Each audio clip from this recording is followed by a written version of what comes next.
Hello student, welcome back. अपन ने already 11th का, सर क्या बोल रहे हो अभी आप? हाँ यस, 12th का ऑलरेडी मैंने पढ़ा दिया है। सब ओसी और एसपी पूरा कंप्लीट हो गया है। जो बच्चे लोग 12th वाले हैं वो उनके लिए मैंने ऑलरेडी डिस्क्रिप्शन में लिंक दे दिया है, वहाँ से मेरा 12th का ओसी और एसपी रिवाइज कर सकते हो। सब चैप्टर्स के सब पार्ट आपको यहाँ पे वहाँ पे मिल जाएंगे। आज अपन अभी शुरू कर रहे हैं क्योंकि बच्चे लोग की बहुत कमेंट्स आ रही थी कि भाई सर 11 शुरू करो, 11 शुरू करो, 11 शुरू करो। तो यहाँ पे ऑलरेडी एक छोटा सा अपडेट है आपके लिए कि 11 का फर्स्ट चैप्टर जो था introduction of commerce and business, जो ऑलरेडी मैंने पढ़ा दिया है और डिस्क्रिप्शन के अंदर उसकी लिंक मैंने ऑलरेडी दे दिया है, क्योंकि मेरा टारगेट पहले 12th का था, इसलिए टाइम गैप हो गया है फर्स्ट चैप्टर और अभी आज जो शुरू करूंगा सेकंड चैप्टर के लिए, क्योंकि फर्स्ट चैप्टर लास्ट मंथ में मैंने पढ़ाया था, इसलिए मेरे को टाइम नहीं मिला ड्यू टू मेरा टारगेट था 12th का, क्योंकि 12th का फरवरी में एग्जाम होता है, 11th का अप्रैल मई में जाता है एग्जाम। तो 12th का मेरा ऑलरेडी हो गया है। अभी जो भी लेक्चर्स आएगा अपकमिंग मेरे सब लेक्चर्स मेरे हो गए 11th ओसी और 11th एसपी के लिए। ऑलरेडी मैंने introduction of commerce and business मैंने ऑलरेडी पढ़ा दिया है, डिस्क्रिप्शन के अंदर लिंक ऑलरेडी दे दिया है। जिन बच्चों ने मेरा फर्स्ट चैप्टर के नहीं देखे, पहले वो सब पार्ट्स देखे, बाद में सेकंड चैप्टर्स के अंदर क्या करें, जंप लगाएं। आज अपन जो चैप्टर्स पढ़ने वाले हैं, जो है अपना सेकंड चैप्टर्स होगा उसी का, nothing but trade. Trade, what you mean by trade? देखो नाम पे मालूम गिर रहा है, trade is nothing but last lectures में जो मतलब फर्स्ट चैप्टर्स के अंदर मैं बात कर रहा हूँ, फर्स्ट चैप्टर में थोड़ा झलक देखा था कि ट्रेड होता क्या है। उसके अंदर trade is nothing but buying and selling of the goods, उसको ही क्या बोलते हैं, ट्रेड बोलते हैं। आज अपन ये चैप्टर्स के अंदर थोड़ा डिटेल में पढ़े कि भाई ट्रेड एक्चुअली होता क्या है, मतलब इंपोर्ट रिटेल ट्रेड क्या होता है, होलसेल ट्रेड क्या होता है, एक्सपोर्ट क्या होता है, इंपोर्ट क्या होता है, वो सब चीजें ऑलरेडी फर्स्ट पार्ट चैप्टर्स के अंदर, फर्स्ट पार्ट्स के अंदर थोड़े बहुत मीनिंग्स देखा था अपन ने। ये वाले चैप्टर्स के अंदर प्रोसीजर्स भी देखेंगे अपन, ठीक है। तो सेकंड पार्ट अपना शुरू कर रहे हैं। देखो थोड़ा इंडेक्स के अंदर देख लेते कि भाई क्या क्या पढ़ने वाले अपन इसके अंदर। इंट्रोडक्शन का मीनिंग पढ़े, सॉरी ट्रेड का मीनिंग पढ़ेगा। इंट्रोडक्शन क्या होगा, टाइप्स ऑफ ट्रेड, दो टाइप का ट्रेड है, पहले इंटरनल ट्रेड है और इंटरनेशनल ट्रेड है। इंटरनल ट्रेड के अंदर भी होलसेल ट्रेड है और रिटेल ट्रेड है। ऑलरेडी ये सब मीनिंग तो आपको मालूम ही रहेगा, होलसेल क्या होता है, रिटेल क्या होता है, तो भी इसके अंदर डिटेल्स में पढ़ेंगे। रिटेल के टाइप्स पढ़ेंगे, भाई रिटेल के ट्रेड के अंदर कौन से टाइप्स होते हैं। इंटरनेशनल ट्रेड के अंदर अपन पढ़ेंगे एक्सपोर्ट क्या होता है, इंपोर्ट क्या होता है, उसका मीनिंग पड़ेगा एक्सपोर्ट का, और एक्सपोर्ट की प्रोसीजर पड़े। मैंने तुम लोगों को अभी जस्ट बोला कि अपन ने ये सब चीजें फर्स्ट पार्ट्स के अंदर थोड़ी झलक देख लिया था, ये वाले पार्ट के अंदर उसके अंदर डिटेल में पढ़ेंगे प्रोसीजर्स क्या होती है, उसका मीनिंग पढ़ेंगे और इंपोर्ट्स की भी प्रोसीजर पढ़ेंगे। बाद में पढ़ेंगे इंटरपोर्ट क्या होता है और डिस्टिंग्विश बिटवीन, वो आपके हिसाब से कर लेना। चलो शुरू कर देते हैं आज अपना फर्स्ट पार्ट सेकंड चैप्टर्स का, जो है introductions. What you mean by trade? Trade is nothing but buying and selling of goods in a consideration is nothing but called trade. ठीक है, शुरू करते हैं। चलो introduction. Trade play a vital role in the economy of the every country, the overall development of the economy in outcome of the proper functioning of the trade. Buying and selling of goods and services for money worth is the fundamental features of the trade, and other is the transfer of ownership of goods and services from one person or entity to the another person। देखो मैंने तुम लोगों को अभी just definitions पढ़ाया था कि what you mean by trade. Trade is nothing but buying and selling of the goods in return में क्या देना है आपको, कंसिडरेशन फॉर्म में कुछ ना कुछ देना है, नथिंग बट उसको बोले कि फंडामेंटल डेफिनेशन क्या बोलता है, buying and selling of goods in return of money या तो मनी वर्ड। आगे क्या बोल रहा है, एंड अदर वर्ड, आप ऑल्सो क्या बोल सकते हो, is transfer of ownership of goods and services from one person to another person, उसको भी क्या बोल सकते हो आप, ट्रेड बोल सकते हो। मतलब अगर आप कोई गुड्स बाय कर रहे हो या तो सेल कर रहे हो, अगर सेलर ओनरशिप ट्रांसफर नहीं करता बायर को तो उसको ट्रेड बोलोगे नहीं। मैं क्या बोल रहा हूँ, रिपीट कर रहा हूँ मेरा सेंटेंस कि अगर बायर ओनरशिप नहीं मिलता उसको तो उसको ट्रेड बोलेंगे नहीं। अगर सेलर को कंपलसरी अपना ओनरशिप छोड़ना पड़ेगा और किसको देना पड़ेगा, बायर को, और बायर की रिस्पॉन्सिबिलिटी क्या होगी, उसको रिटर्न में क्या दे, पैसा दे। तो origin form of trade was barter, the direct exchange of goods and services.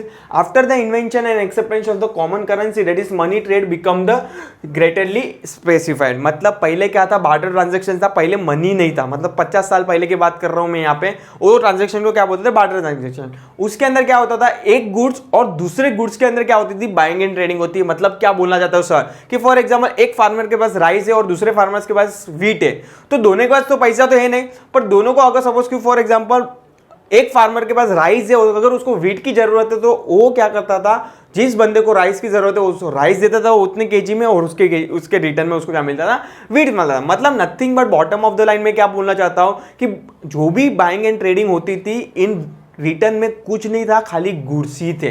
Getting my point. वो ट्रांजेक्शन को मैं क्या बोलूंगा, बार्टर ट्रांजेक्शन बोलूंगा। Meaning trade means the process of exchange of goods and services. Trade refers to buying and selling of goods and services with the objective of earning a profit. Trade establishes a link between the producer and customer, and it's carried out by the buyer and seller. Type of trade देखते हैं अपन। On the basis of the different criteria, trade can be divided into the different types which are as follow. Internal trade है और external trade है। Target करते हैं ये वाले parts के अंदर इंटरनल ट्रेड हो जाए। इंटरनल ट्रेड के अंदर भी होलसेल ट्रेड है और रिटेल ट्रेड है। रिटेल ट्रेड के अंदर भी दो पार्ट्स इन लोग ने दे दिया है, एक तो है इंटरनेट रिटेलर है और एक फिक्स शॉप एस्टेब्लिशमेंट है। उसके अंदर भी देख रहे हो आप कहाँ ना कहाँ एक छोटे छोटे एग्जांपल्स दिए, hawker, peddler, street traders, cheap jacks and market traders. These are the nothing but they are all are retailer. But अगर सपोज कि कोई रोड पे कोई काम अपना कुछ सब्जी मंडी पे क्या कर रहा है, बाइंग एंड सेलिंग कर रहा है, उसको कौन सा बोलेंगे, स्ट्रीट ट्रेडर। तो सबको अपना अपना नाम दे दिया है, नथिंग बट आप एग्जांपल्स भी बोल सकते हो। तो टारगेट करते हैं इंटरनल ट्रेड, ये वाले पार्ट्स के अंदर सब खत्म हो जाए। नेक्स्ट वाला पार्ट्स होगा जो अपना एक्सटर्नल ट्रेड होगा। यस, चलो शुरू करते हैं। इंटरनल ट्रेड, देखो इंटरनल ट्रेड क्या होता है। इंटरनल ट्रेड मतलब that trade which are buying both buyer and seller, buying and selling of goods within country, उसको कौन सा ट्रेड बोलेंगे, इंटरनल ट्रेड बोलेंगे। When the goods and services are purchase and sold within country, it is refers to as a internal trade. Example, purchasing goods from the door salesman, local shop, exhibitions, regional market, department store or mall are example of the internal trade. When the buyer and seller both are from the same country, it is known as a internal trade. मतलब दोनों buyer and seller कहाँ पे बैठे हैं, India में बैठा है। अगर सपोज कि for example mister X is a buyer and mister Y is a seller, both are sitting in India and trading goods, it's called internal trade. अगर सपोज कि फॉर एग्जांपल मिस्टर एक्स बेटा है foreign में, for example America में बेटा है, और mister Y बेटा है फॉर एग्जांपल इंडिया में, मिस्टर वाई गुड्स सेंड कर रहा है, भेज रहा है मिस्टर एक्स को फॉरेन के अंदर, अमेरिका के अंदर, वो ट्रेड को क्या बोलेंगे अपन, इंटरनेशनल ट्रेड पढ़ेंगे, जो अपन डिटेल में पढ़ेंगे। when the buyer and seller both are from the same country, it is known as an internal trade. Trade between a two state or city of the same country is also considered as an internal trade. As there is a gap between the production and consumption, there is need to have a proper channel of distribution. The channel of distribution is very important in the internal trade. Usually producer are situated at one place, whereas the customer are scattered over the wide area. There is a bigger gap between producer and customer. This gap can be shortened by the channel of distribution. Channel of distribution helps to make the producer available at a right price, at a right place and in the right quantity through different intermediaries. मतलब मैं क्या बोलना चाहता हूँ, अपने India में सब customer हैं, तो अगर सपोज कि फॉर एग्जांपल मैं पार्ले जी की बात कर रहा हूँ, खाली पार्ले जी की बात कर रहा हूँ, तो पार्ले जी ही खाली प्रोड्यूसर है जो पार्ले जी का गुड्स बनाता है, तो उसको देखना है कि मेरा पार्ले जी सब कस्टमर को कैसे मिले, कौन से, फॉर एग्जांपल अपन देखते हैं पार्ले जी गांव में भी मिलता है, छोटा सा गांव भी क्यों नहीं होगा, उधर एक भी दुकान रहेगी ना, उधर पार्ले जी मिलेगा। अगर दूसरी कुकीज नहीं मिलेगी बट पार्ले जी तो आपको मिलेगा ही। मतलब आप देख रहे हो कि उसकी जो चैनल है डिस्ट्रीब्यूशन की वो कितनी स्ट्रांग होगी एज कंपेयर टू बात करो डिफरेंट कुकीज की बात कर रहा हूँ यहाँ पे। तो आपको एज अ प्रोड्यूसर आपको ध्यान में रखना है कि आपकी जो भी चैनल ऑफ डिस्ट्रीब्यूशन आप फॉलो कर रहे हो वो प्रॉपर होने चाहिए। मतलब आपको राइट टाइम पे राइट प्लेस पे, ऐसा चीज ना हो जाए कि भाई कोई गुड्स लेने जाए और वहां पे आपका गुड्स मिले ही नहीं, तो आप एक नेगेटिव थॉट आ जाता है किसके माइंड में, कस्टमर के माइंड में। मेनी टाइम्स ऐसा होता है कि सपोज कि फॉर एग्जांपल कोई किसने नई बिस्किट लॉन्च की फ्लेवर के अंदर, तो उन लोग एडवर्टाइजिंग बराबर अच्छे से उन लोग करते हैं कि भाई फुल एडवर्टाइजिंग कर देते हैं, तो अपन एक्चुअल में जब लेने जाते हैं ना जो बिस्किट, तो मिलता नहीं है स्टोर में। क्यों? क्योंकि वो कहाँ ना कहाँ उनकी जो डिस्ट्रीब्यूशन ऑफ चैनल में कहाँ ना कहाँ बोल सकते हो कि भाई प्रॉपर डिस्ट्रीब्यूशन नहीं हुआ, या तो कोई और रीजंस भी हो सकता है। तो कहाँ ना कहाँ कस्टमर के माइंड में एक बार जाएगा, कस्टमर कुकीज नहीं मिली, दूसरी बार गया कुकीज नहीं मिली, थर्ड टाइम वो जाएगा ही नहीं, और थर्ड टाइम अपने फ्रेंड को भी बोलेगा अगर वो कुकीज लेने जा रहा है तो मत जा, क्योंकि वो तेरे को मिलेगा नहीं मार्केट में। इवन तो इतना अच्छा सा ब्रांड रहेगा आपकी कंपनी का, कहाँ ना कहाँ कस्टमर के माइंड में क्या आ जाएगा, एक नेगेटिव इंपैक्ट आ जाएगा। तो आप एज अ प्रोड्यूसर हो तो आपके बहुत सारी चीजें क्या करनी है, ध्यान में रखनी है as a distributor. Yes, channel of distribution, producer and manufacturer, wholesaler and final customer. Type of internal trade. There are two types of the internal trade, that is wholesale trader and retail trade. Wholesale trade क्या होता है, देखो नाम में लिखा है wholesale trade, मतलब bulk quantity में जो डील करने वाला होगा वो उसको बोलेगा होलसेल ट्रेड। आई होप उतना मीनिंग तो आपको मालूम ही होगा। When the goods are purchased in a large quantity from the manufacturer or producer for the purpose of the resale to the retailer is known as a wholesale trader। मतलब वो किससे bye करेगा, wholesaler वो manufacturer से bye करेगा और retailer को क्या करेगा, गुड्स बेचेगा। The person who is engaged in the wholesale trade is known as a wholesaler। Wholesaler buy the goods from the manufacturer and sell it to the retailer, so wholesaler is buyer and as well as seller। The wholesaler may perform a different functions in the process of the distribution of goods and services. It enables the producer to reach the customer। Definition आपके हिसाब से देख लेना, according to Philip Kotler के हिसाब से या तो फिर एवलिन थॉमस के हिसाब से, आपको जो ठीक लगे उसके हिसाब से डेफिनेशन रीड कर लेना। चलो पढ़ते हैं पर फीचर्स ऑफ होलसेलर, क्या क्या फीचर्स है। Wholesaler purchase a goods from the producer in a large quantity, जो मीनिंग में अपन ने पढ़ा था, वो किससे गुड्स परचेज करता है, मैन्युफैक्चरर और प्रोड्यूसर से गुड्स परचेज करता है, और रिटेलर को क्या करता है, सेल करता है। मतलब उसका दोनों रोल हुआ, वो बायर भी है और सेलर भी है। सेकंड बोलता है wholesaler has to take the risk in the process of the distribution. Of course wholesaler को लार्ज क्वांटिटी में डील करना है, मतलब लार्ज कैपिटल ऑफ पैसा भी चाहिए उसको, कहाँ ना कहाँ उसको इन्वेस्टमेंट भी क्या करना है, लार्ज करना है, और रिस्क भी है कि अगर सपोज कोई रिटेलर ने अपना प्रोडक्ट नहीं परचेस किया तो डूब भी जाएंगे, तो रिस्क तो है ऑफकोर्स। ठीक है, नेक्स्ट है wholesaler deal with the one or few types of goods. Of course आप देखते हो छोटे छोटे शॉप अपने नियर बाय रहती है रिटेलर के, वो बहुत सारे वेफर्स भी देगा, कोल्ड ड्रिंक भी देगा, चॉकलेट भी देगा, कुकीज भी देगा, बहुत से दूध भी देगा, बहुत सारी चीजें, ग्रोसरी भी देता है। तो वो रिटेलर है, उसको 100 क्वांटिटी में डील करना है, बट होलसेलर 100 क्वांटिटी में डील नहीं कर सकता, वो एक ही क्वालिटी में डील करेगा। मतलब एक ही क्वालिटी लार्ज क्वांटिटी में क्या करता है, वो डील करता है, मतलब वो फ्यू गुड्स में ही फोकस करता है, बहुत सारे गुड्स के अंदर फोकस कर नहीं सकता। नेक्स्ट है large amount of capital is required in the business. मैंने तुम लोग को अभी जस्ट बोला कि भाई उसको पैसे की ज्यादा जरूरत होती है, बिकॉज उसको at a time of 1000-2000 quantity क्या करना है, परचेस करना है। Wholesaler maintain the price stability by balancing the supply and demand factor. कहाँ ना कहाँ बहुत बड़ा रोल है होलसेलर का। सर एक एग्जांपल तो समझ में आ जाएगा। देखो कभी कभी अपन देखते हैं कि मम्मी बोलती है ओनियन सडनली 180 रुपया हो गया, 150 रुपया हो गया। क्यों ऐसा होता है? क्योंकि भाई ये होलसेलर लोग क्या करते हैं कि उन लोग सप्लाई स्टॉप कर देते मार्केट के अंदर। अगर सपोज कि मार्केट के अंदर सप्लाई स्टॉप कर दी, देखो डिमांड ज्यादा है, सप्लाई कम है, तो प्राइस तो ज्यादा होने वाली है, तो कॉमन सेंस है। देखो इसलिए इधर इंपॉर्टेंट में डाला इन लोगों ने फीचर्स की, the wholesaler maintain the price stability by balancing the supply and demand factor. बहुत बड़ा रोल होता है किसका, होलसेलर का, किसके अंदर, प्राइस के अंदर। अगर वो रातों रात मार्केट के अंदर सपोज की सप्लाई करना बंद कर दे तो प्राइस हाइक हो जाएगा। अगर उसको प्राइस स्टेबल रखना है तो उसको कंटिन्यू क्या करना है, सप्लाई करते रहना है गुड्स का। तो एक बड़ा सा फीचर्स हो जाएगा होलसेलर का यहाँ पे। नेक्स्ट फीचर है the manufacturer can get direct information about market through a wholesaler. Of course manufacturer वो सब कस्टमर के पास तो जा नहीं सकता, उसको तो मालूम नहीं कि भाई कौन सा क्वालिटी गुड्स हम लोग का परचेस कर रहा है, कौन सा ब्रांड का बिस्किट कस्टमर को चाहिए। तो वो क्या करता है, मतलब वो होलसेलर से क्या करता है, इंफॉर्मेशन कलेक्ट करता है कि तेरे हिसाब से सपोज कि तू 2 क्वांटिटी में डील कर रहा है, ये इसकी ब्रांड है और ये इसकी ब्रांड है, तो ये दोनों ब्रांड में से तेरे को क्या लग रहा है कि कस्टमर कौन सा ज्यादा ब्रांड चूज कर रहा है। तो कहाँ ना कहाँ जो मैन्युफैक्चरर है वो भी सोचेगा कि मेरा प्रोडक्ट कम बिक रहा है एज कम्पेयर टू कॉम्पिटिटर, तो मुझे क्या करना है, नई नई फीचर्स लाने हैं, या तो फिर गुड्स के अंदर या तो नए नए फ्लेवर्स लाने हैं, या तो फिर अगर मैं कोई ऐसा बिस्किट बना रहा हूँ कस्टमर बोर हो गए तो मैं चॉकलेट के अलावा स्ट्रॉबेरी भी ट्राई कर सकता हूँ। तो आपको वेराइटी ऑफ गुड्स क्या करना है, बनाना है कस्टमर को सेटिस्फाई करने के लिए। तो कहाँ ना कहाँ मैन्युफैक्चरर को कहाँ से इन्फॉर्मेशन मिलेगी, होलसेलर से मिलेगी। होलसेलर बोलते हैं ना, सामने से बोलता है कि यार इस महीने तेरा इतना सेल नहीं हुआ, तो कहाँ ना कहाँ मैन्युफैक्चरर को मालूम करके इस महीने मेरा सेल नहीं हुआ तो मुझे कुछ चेंजेस करने पड़ेंगे मेरे प्रोडक्ट के अंदर।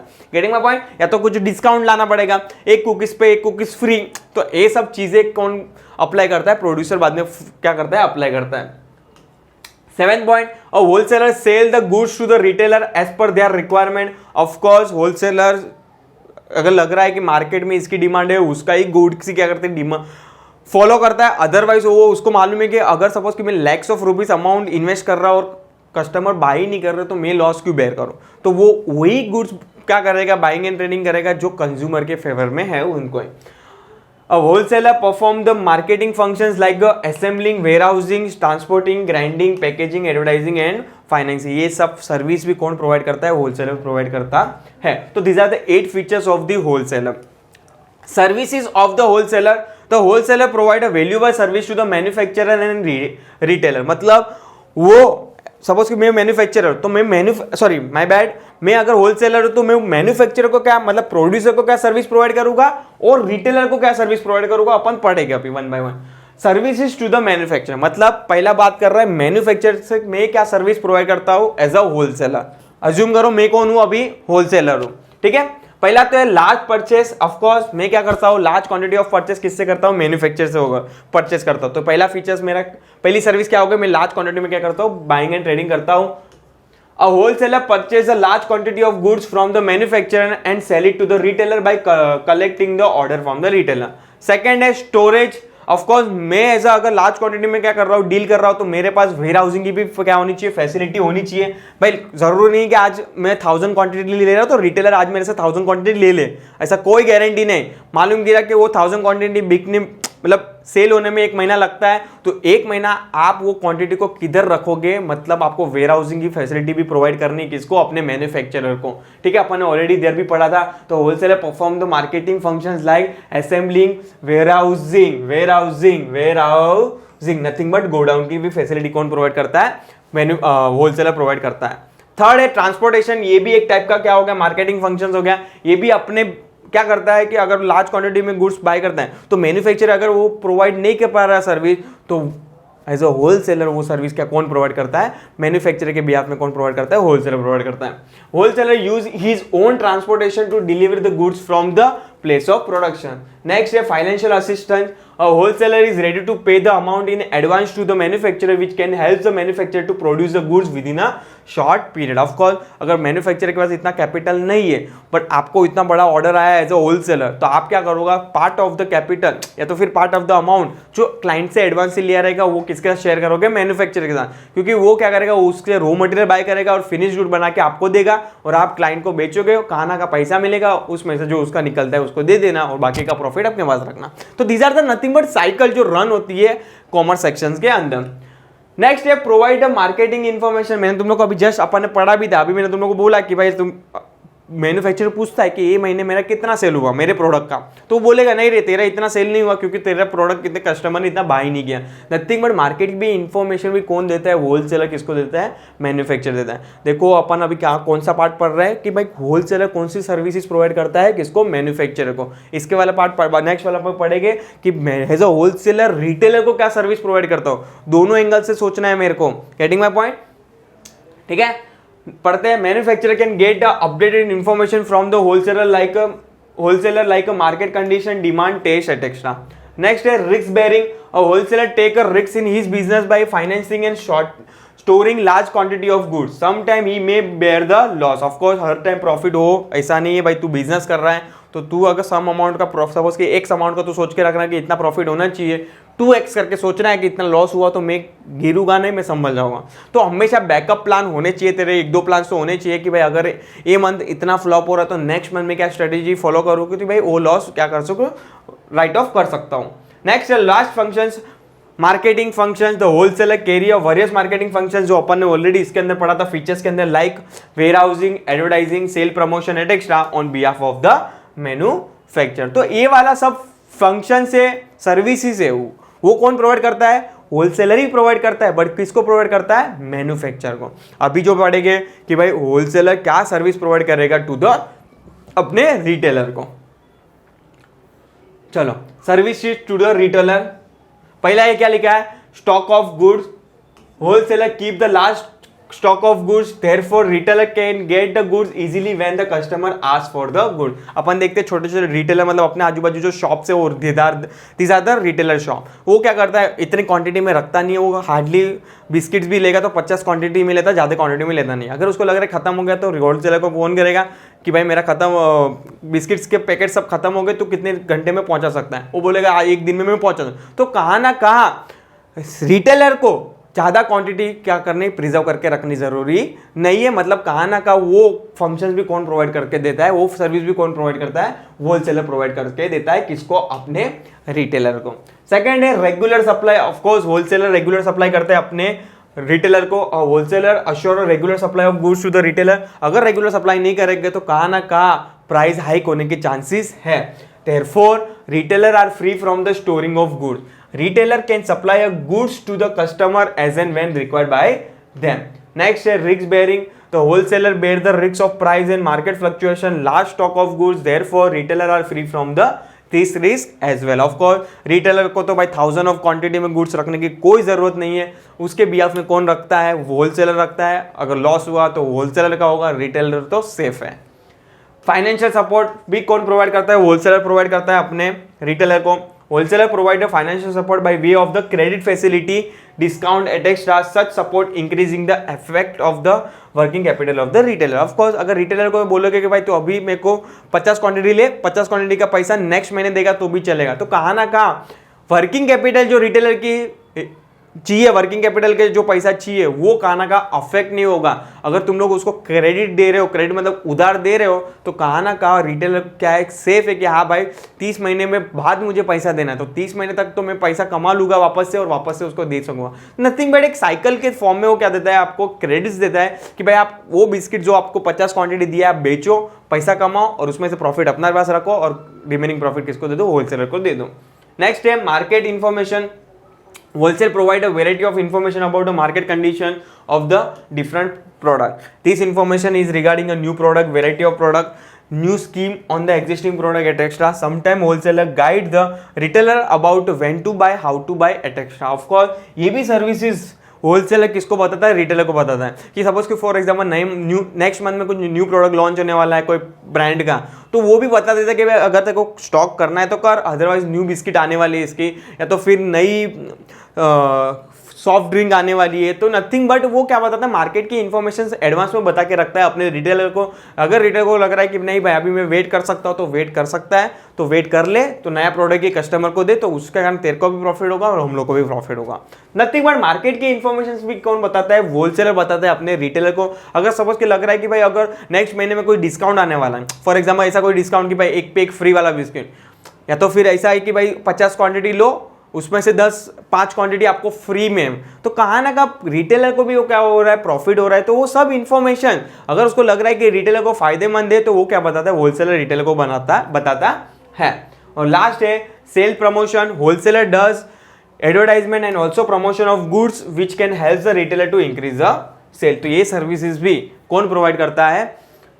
होलसेलर प्रोवाइड करता है अपने रिटेलर को। तो अपन ने क्या क्या पढ़ा इसके अंदर कि भाई कौन सी सर्विसेज होलसेलर अपने मैन्युफैक्चरर को प्रोवाइड करता है और कौन सी सर्विसेज होलसेलर अपने रिटेलर को सर्विस प्रोवाइड करता है। नेक्स्ट वाला है अभी what you mean bye retail trade. When the goods are sold relatively in a small quantity to the ultimate customer by the wholesaler or distributor or dealer is known as a retail trade. The person who is engaged in retail trade is known as a retailer बोलते हैं अपन उसको। In the market there is a existing of the some seller who are doing a business at a local level or within limit area. Such a seller are providing goods directly to the ultimate customer at a reasonable price. Definition आपके हिसाब से please read out कर लेना। मतलब bottom of the line क्या बोलना चाहता है? रिटेलर कौन से क्वांटिटी में डील करता है? स्मॉल क्वांटिटी के अंदर डील करता है। Retailer is a link between the wholesaler and customer. देखो साइकिल कैसी होती है, देखो ऐसा बात है साइकिल, तुम लोग यहाँ पे बताता हूँ। मैन्युफैक्चरर होता है, उसके बाद वो गुड्स कहाँ से कौन बाय करता है? होलसेलर। एक गुड्स बनाता है, वो गुड्स किसको देगा? होलसेलर को देता है। होलसेलर किसको देता है? रिटेलर को देता है। और रिटेलर अल्टीमेटली किसको गुड्स पहुंचाता है? कस्टमर को क्या करता है? गुड्स पहुंचाता है। तो these are the nothing but cycle, क्योंकि कैसे साइकिल रन होती है। इसके अंदर रिटेलर क्या है? एक लिंक बिटवीन है, किसके बीच में? होलसेलर और कस्टमर के बीच में, जो इधर लाइन लिखा है, retailer is a link between wholesaler and customer who operate in a local market. He deal in a wide variety of goods by investing limited capital. He establishes a goods relation with the customer. He undertake the less risk than the wholesaler. He tries to satisfy the demand of the different customer but does not hold large quantity of goods at a time. Retailer is a link between the wholesaler and customer. I hope ये तो clear है। He operate in local area, अपन देखते हैं कि वो अपने near by area में क्या करता है? शॉप ओपन करता है, इसलिए बोला है he operate in local area. Third है retailer deal with the wide variety of goods in a small quantity. भाई वो छोटी क्वांटिटी में ही डील करता है, होलसेलर की तरह नहीं कि 200 300 2000 3000 क्वांटिटी में डील करे, वो गिन के मैक्सिमम 50 क्वांटिटी में डील करता है। नेक्स्ट है investment requirement is limited. Of course इस पर लार्ज कैपिटल नहीं रहेगा, अगर आपका 5 से 10 लाख है तो भी आप क्या कर सकते हो? रिटेल का शॉप ओपन कर सकते हो। और लास्ट है less risk and low amount of profit as compare to the wholesaler. Of course ये तो कॉमन सेंस है, जितना ज्यादा रिस्क उतना ज्यादा प्रॉफिट, जितना कम रिस्क उतना कम रिस्क। नेक्स्ट है अभी सर्विसेज टू द होलसेलर। अभी देखो, अभी मैं कौन बन गया हूँ यहाँ पे? रिटेलर बन गया हूँ। कि भाई मैं एज अ रिटेलर मैं क्या सर्विस प्रोवाइड करता हूँ? होलसेलर को। और मैं क्या सर्विस प्रोवाइड करूँगा? मेरे कस्टमर को। अभी आपको माइंडसेट क्या करना है? मैं कौन हूँ यहाँ पे? रिटेलर हूँ। ठीक है। सर्विसेज टू द होलसेलर, पहला ये है connecting link. The retailer is a connecting link between the wholesaler and retailer. ये तो वापस से तीसरी बार लाइन रिपीट हुई है। Second, helps to distribute. Retailer helps to quickly distribute the goods. It become a very important in case of the perishable goods link like a dairy product, fruits, vegetable, pulses, etc. ये goods भी easily manufacture से bye करके तुरंत customer को क्या कर सकता है? बेच सकता है वो गुड। तो वो भी सर्विसेज कौन प्रोवाइड करता है? रिटेलर प्रोवाइड करता है अपने होलसेलर को। नेक्स्ट है marketing. If the wholesaler is unable to carry out a marketing function, retailer conduct them. Sometime he handles the transportation on his own. Sometime he tries to solve the shortage problem or advertisement for a better sale. अगर आप उसको लग रहा है कि भाई wholesaler time, कभी कभी ऐसा होता है ना, रिटेलर फोन करता है होलसेलर को कि भाई फटाफट गुड्स पहुंचा मुझे, तो होलसेलर क्या बोलेगा कि आज पॉसिबल नहीं, आज मेरे पास ट्रांसपोर्टेशन की कोई चांसेस ही नहीं है क्योंकि मेरा ट्रांसपोर्टेशन आज बिजी है। तो रिटेलर क्या बोलता है? ठीक है, कोई चिंता नहीं, मैं मेरा ट्रांसपोर्टेशन भेजता हूँ, मेरा व्हीकल भेजता हूँ, तो उसमें गुड्स डाल और मेरे को पहुंचा। कहाँ ना कहाँ रिटेलर भी वो सर्विस किसको देता है? होलसेलर को देता है, जरूरत पड़ी तो। नेक्स्ट है provide information. The retailer provide information about the changing demand, preference, like और dislike of the customer to the wholesaler. कभी कभी होलसेलर जब भी दुकान पे आता है ना, तो मालिक बोलता है रिटेलर का कि भाई इस महीने में तेरा इतना सेल नहीं हुआ, तेरी ब्रांड का इतना सेल नहीं हुआ। तो कहाँ ना कहाँ वो उसको क्या बता रहा है कि कस्टमर तेरे प्रोडक्ट को क्या कर रहे हैं? डिसलाइक कर रहे हैं, और तेरे दूसरे अदर प्रोडक्ट को क्या कर रहे हैं? लाइक कर रहे हैं। तो डायरेक्ट इनडायरेक्टली वो क्या दे रहा है? हिंट दे रहा है कि भाई नेक्स्ट मंथ तू जब भी प्रोडक्ट बना के लाए तो मैन्युफैक्चर को भी बता कि ये प्रोडक्ट ना बनाए, दूसरा प्रोडक्ट बनाए। यस। नेक्स्ट है attract customer. Retailer attract the customer by advertising the product. This activity directly help the wholesaler to sell the product. कभी कभी रिटेलर भी क्या करता है? अपने होलसेलर के बिहाफ में क्या करता है? एडवर्टाइजिंग करता है। फायदा तो उसको भी होता है और इनडायरेक्टली फायदा किसको होगा? होलसेलर को होगा। और 6 है create demand through the personal salesmanship. Retailer attract the customer attention towards the new goods and arrival in the market.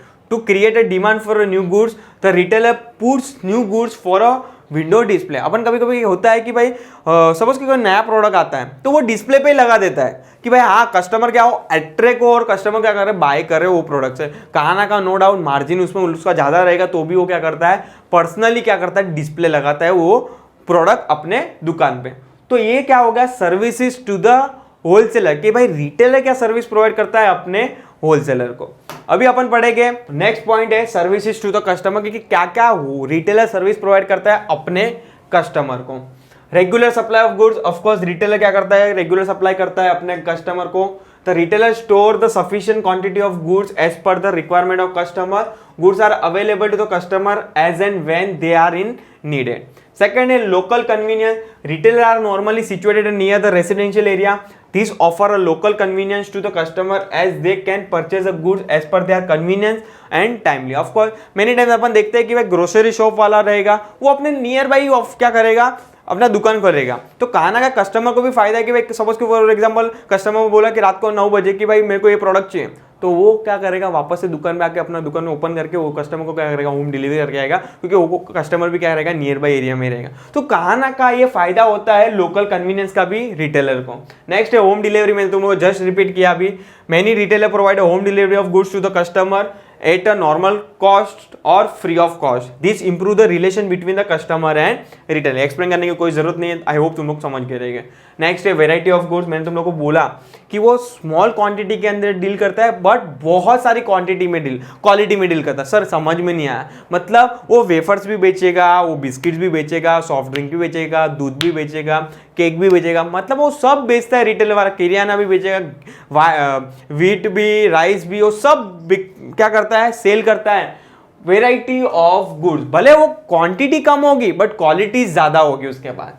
Many retailer keep the different variety of goods, this offer the customer for a proper selection of the required commodity of their choice. Next है credit facility. Of course अगर तेरे को local धंधा चलाना है, अगर तेरे को लोकल एरिया में चलाना है तेरा बिजनेस, तो तेरे को क्रेडिट फैसिलिटी तो क्या करना पड़ेगा, देना ही पड़ेगा। क्रेडिट फैसिलिटी नथिंग बट उधर तो देना ही पड़ेगा। The retailer gives a credit facility to their regular customer which helps the customer to purchase the goods as and when they are in needed. It helps the many customer who are in a short of money. Credit facility by the retailer create a large customer base for the business. Next है after sale services. Of course अगर आपको retailer अच्छा retailer बनना है, या तो फिर अगर इन फ्यूचर आपको आगे लेके जाना है अपना बिजनेस को, तो आपको ये वाली चीजें बहुत ध्यान में रखना है, जो है आफ्टर सेल सर्विसेज।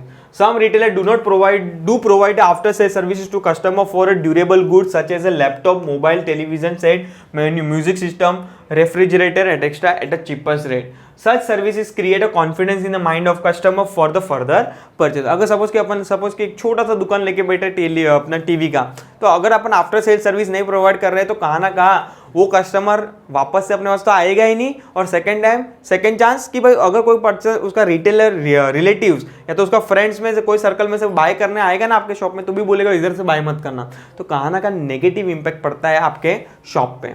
नेक्स्ट और last information, retailer provide the valuable information about the goods या qualities as well as variety new arrival in a market which helps to choose better product. Such information facility quick buying for a customer and helps to build a good image in the mind of customer. ठीक है, तो बहुत सारी चीजें भी retailer क्या करता है, प्रोवाइड करता है अपने कस्टमर के कि भाई कैसे यूज करना है प्रोडक्ट को, कभी यूज करना है, छोटे बच्चे को यूज नहीं करना है। तो ये चीजें एडवांस में बता देता है। नो डाउट प्रोडक्ट के पीछे सब लिखा है, पर अगर तुम लोग एडवांस में बता दोगे तो पढ़ने का भी टाइम बच जाएगा कस्टमर के में। तो कस्टमर भी सोचेगा हाँ भाई ये हम लोग के लिए क्या कर रहा है, कुछ ना कुछ तो सोच रहा है। तो कहाँ ना कहाँ ये सर्विस भी कौन प्रोवाइड करता है, रिटेलर प्रोवाइड करता है अपने कस्टमर को। तो यहाँ पे क्या पढ़ा अपन ने कि क्या क्या सर्विसेज रिटेलर प्रोवाइड करता है अपने कस्टमर को। तो यहाँ पे मैं ये चैप्टर्स फॉर ये पार्ट्स को मैं वाइंडिंग अप करता हूँ।